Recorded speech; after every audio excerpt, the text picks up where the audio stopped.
kiɗa kasar nan kowa ya je. Mulkin Najeriya talakawa mun gaji.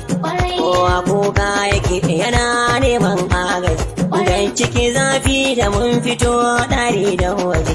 Sai mai gina da ta yi tsawo su ɗuɗɗun guje. Ba mu da sun mu duk da tarkon sun girgije. Ikarin da maza da baya sun kai hawar gaje.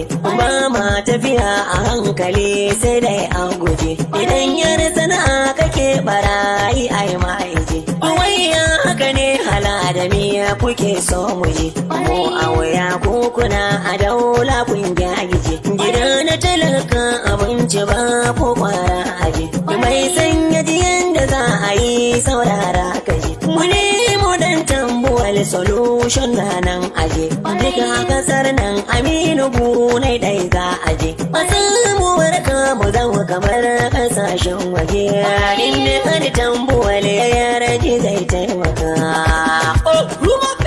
Galibi shiri ga talakawan Najeriya. Damar da kuke bida tana hannun tambuwal.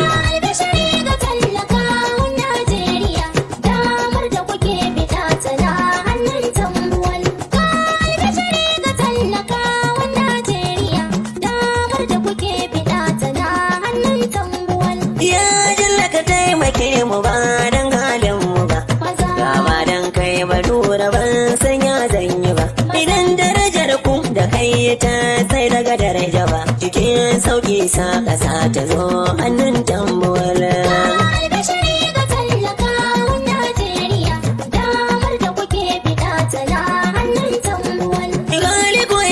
Kira shi ba zai gale ka ba, in yi niyyar ya baka ba za na shi ba. Idan kuma bai tashi ba ba san mai sa shi ba, ya bambanta mu bai wa mu zamo kuwa.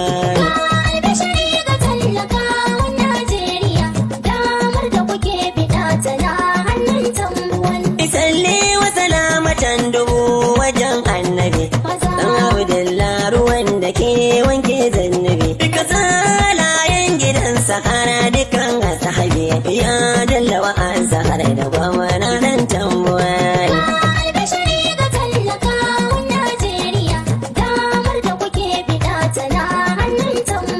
Ina sai bude yaro ba in Najeriya, dan asali mu muke da wannan jamhuriya. Mu hana da kai sai kasa ta samu zaman lafiya, mu sa hannu biyu mu tura motar nan tambuwal.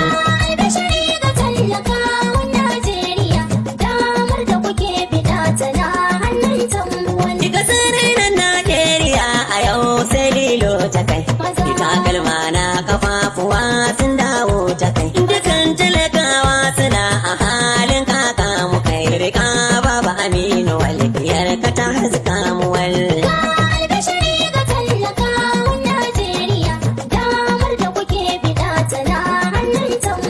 Zama a kasar nan gurin mu ya zamto kaka ba, su ba su magance matsala mai damun mu ba.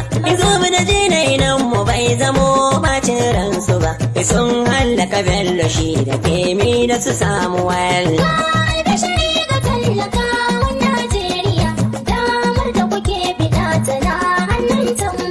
Iwai matsalar nan halama dai hannun wa take, ba su iyawa kasar mu sun kama su rike.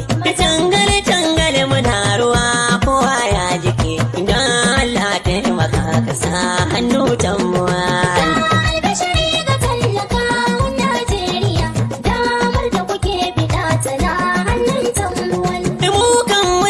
Kasar ga wane ne za mu ba, mun yi na ɗaya mun yi biyu abin bai burge mu ba. Yau ba samu masu ɗinke barakar gaba, ga wata 'yar shawara a yarda ba ta